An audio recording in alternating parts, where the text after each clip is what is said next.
السلام علیکم ورحمۃ اللہ وبرکاتہ۔ مدارس کے طلباء میں مایوسی و افسردگی کیوں؟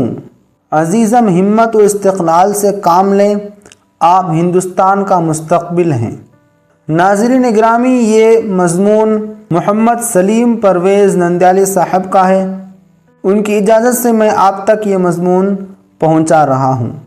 مولانا محمد ولی رحمانی رحمۃ اللہ علیہ، سابق سجادہ نشین خانقاہ رحمانی مونگیر و سابق جنرل سیکریٹری آل انڈیا مسلم پرسنل لا بورڈ، ایک بے باک، نڈر، بے خوف قائد اور جہاں دیدہ، دور اندیش اور فعال و عبقری عالم دین تھے۔ ملکی اور عالمی حالات پر گہری نظر رکھتے تھے۔ وہ اپنی رائے کے اظہار میں کبھی کسی کی پرواہ نہیں کرتے تھے۔ ارباب حکومت کے سامنے بھی بلا خوف و تردد حق گوئی کا اظہار کرتے تھے۔ اللہ تعالیٰ مرحوم کی مغفرت فرمائے اور اعلیٰ علیین میں جگہ عطا فرمائے، آمین۔ ایک موقع پر ایک انٹرویو میں انہوں نے مدارس کی اہمیت و افادیت کے باوجود طلبہ مدارس میں مایوسی و افسردگی کیوں، اس موضوع پر اظہار خیال کرتے ہوئے فرمایا تھا، مدارس کے کارنامے اپنی جگہ، ان کی افادیت مسلم، نیز غریبوں تک مفت تعلیم سے مؤثر اور سب سے بڑا نیٹ ورک اس وقت مدارس ہی ہیں۔ یہ بات اپنی جگہ ایک واقعہ ہے، لیکن اصل بات یہ ہے کہ پہلے جن حوصلوں کے ساتھ طلبہ مدارس میں بھیجے جاتے تھے، ان کی سرپرست بھیجتے تھے، اور جن جذبات و حوصلہ مندی کے ساتھ بھیجتے تھے اور بچے خدمت دین کی نیت سے آیا کرتے تھے، افسوس کہ ان حوصلوں اور جذبات میں انحطاط آ گیا ہے۔ دوسرا بڑا عنصر یہ ہے کہ آنے والے دنوں میں انہیں کیا کرنا چاہیے، یہ منزل ان کی متعین نہیں ہوتی۔ 10 یا 12 سال عربی زبان اور دینی تعلیم وہ پڑھتا ہے، اور جب اس طویل مدت کے بعد نیا سورج طلوع ہوتا ہے تو وہ سوچتا ہے کہ میں نے امتحان دے دیا، اب مجھے کیا کرنا چاہیے۔ یہ بات بڑی افسردگی کی ہے کہ اسے یہ معلوم نہ ہو کہ اس کی منزل کیا ہے۔ اس کی منزل متعین ہونی چاہیے۔ یہ اساتذہ کی ذمہ داری ہے کہ اس کی منزل متعین کریں، لیکن مشکل یہ ہے کہ اساتذہ سب تو پڑھا دیتے ہیں لیکن اس کی منزل نہیں بتاتے۔ چنانچہ ذہن الجھ جاتا ہے۔ فراغت کے بعد مجھ سے کوئی پوچھتا ہے تو میں اس سے کہتا ہوں کہ اصل منزل ہے خدمت دین، چاہے جس انداز سے ہو، جس راستے سے ہو، خدمت دین کی کرنی ہے۔ جہاں تک تعلق ہے اس پروپیگنڈے کا کہ مدارس کے فضلاء کا مالی مستقبل مجروح ہے، تو پہلی بات تو یہ ہے کہ اس ملک کے اندر 1 کروڑ سے زیادہ اعلیٰ تعلیم یافتہ بیکار پڑے ہیں۔ جو لوگ مدارس کے مولویوں کی بیکاری کا رونا روتے ہیں، وہ لوگ 1 درجن بھی ایسے مولویوں کی نشاندہی نہیں کر سکتے کہ وہ بیکار ہیں۔ اگر تھوڑی سی بھی صلاحیت ہے تو وہ مصروف ہو جاتے ہیں، لیکن وہ لوگ جن کی تعلیم پر لاکھوں روپے خرچ ہوتے ہیں بیکار پڑے ہیں۔ حد یہ ہے کہ بڑے بڑے ٹاپرز ان میں ہیں، کلکتہ میں ٹیکسی ڈرائیور ہیں اور وہ اپنا کام اسی سے چلا رہے ہیں۔ مولویوں کے بارے میں یہ کہنا کہ ان کی مالی حالت مجروح ہوتی ہے، یہ آنسو پوچھنے والی بات تو ہو سکتی ہے، خدمت والی بات نہیں ہو سکتی۔ جہاں تک مولویوں کی بات ہے تو ان کو یہ بات سمجھنی چاہیے، خصوصاً نئے فارغین کو، کہ وہ اپنی صلاحیت کو زیادہ سے زیادہ اجاگر کریں، اپنے اندر صلاحیت پیدا کریں اور نئے زمانے کے تقاضوں سے اپنی صلاحیتوں کو ہم آہنگ کریں۔ میرے خیال میں اس سلسلے میں جو سب سے بڑی رکاوٹ ہے وہ لسانی ہے، وہ زبان فہمی کی ہے، مزاج فہمی کی ہے، اور زبان دانی کا جو خلا ہے، اس سے بڑے مسائل پیدا ہوتے ہیں۔ مدارس کے فارغین کو بھی اور مدارس کے ذمہ داروں کو بھی اس طرف توجہ دینی چاہیے۔ مدرسے کی وادی میں وہی آئے جو اس وادی پرخار سے گزرنا چاہتا ہو۔ کوئی آبلاپا اس وادی پرخار میں نہ آئے۔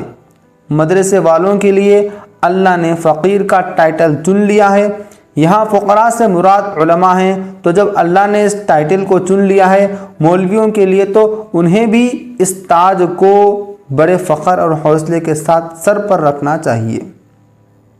ناظرین گرامی، یہ مولانا محمد ولی رحمانی رحمۃ اللہ علیہ کی باتیں تھیں۔ مولانا نے اس گفتگو میں مدارس کے طلباء کے اندر مایوسی و افسردگی کی اصل وجہ بیان کیا، نیز مدارس کے فارغین کا کردار کیا ہونا چاہیے اس پر بھی روشنی ڈالی ہے۔ مذکورہ بیان کی روشنی میں محمد سلیم پرویز نندیالی صاحب چند باتیں قارئین کی خدمت میں پیش کرنا چاہتے ہیں۔ پہلی بات، دینی مدارس کو اور وہاں کے فارغین کو عصری اداروں اور وہاں کی تعلیم یافتہ لوگوں پر قیاس نہیں کرنا چاہیے، کیونکہ یہ مدارس عام درسگاہوں کی طرح محض درسگاہ نہیں بلکہ حفاظت اسلام کی ایک زندہ تحریک ہے۔ یہ مدارس کسب معاش کے پیشوں میں سے ایک پیشہ نہیں بلکہ آخرت کی تجارت رابحہ ہے۔ یہاں کے فارغین احیاء اسلام کی مساعی کا ایک حصہ ہیں اور اس کاروان عظیمت سے نسبت رکھتے ہیں جس نے اس ملک میں دین کے بقا اور ارتقاء کے لیے جان اور سر دھڑ کی بازیاں لگا دی تھیں۔ اس لیے مدارس میں پڑھنے والوں کو یہ سمجھنا ہوگا کہ انہیں انبیاء اکرام کی وراثت کو سنبھالنا ہے، اس لیے انہیں زندگی میں آزمائشوں سے بھی گزرنا ہوگا۔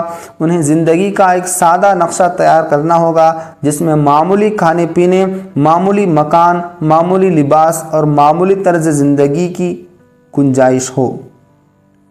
لوگوں کے طعنے بھی سننے پڑیں گے، تکلیف دہ باتوں کو بھی انگیز کرنا ہوگا اور زندگی کی بہت سے نعمتوں سے اپنے کو دور رکھنے پر آمادہ کرنا ہوگا۔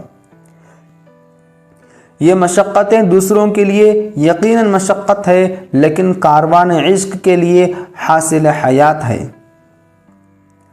علامہ اقبال نے کہا تھا، کس سے کہوں کہ زہر ہے میرے لیے ماء حیات، کنہ ہے بزم کائنات، تازہ ہیں میرے واردات، صدق خلیل بھی ہے عشق، صبر حسین بھی ہے عشق، معرکہ وجود میں بدر و حنین بھی ہے عشق۔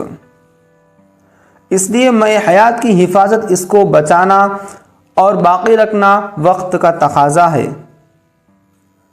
جہاں پوری دنیا اور پوری فضا مادیت کی پرستار اور دلدادہ ہو، وہاں قناعت، صبر، استغنا اور توکل کی بات مضحکہ خیز سمجھی جاتی ہے۔ لیکن یہ حقیقت ہے کہ قناعت ہی کی خمیر سے ان مدارس کا وجود اٹھا تھا اور جس قدر اس کی اہمیت کل تھی اس سے زیادہ آج ہے۔ دوسری بات یہ ہے،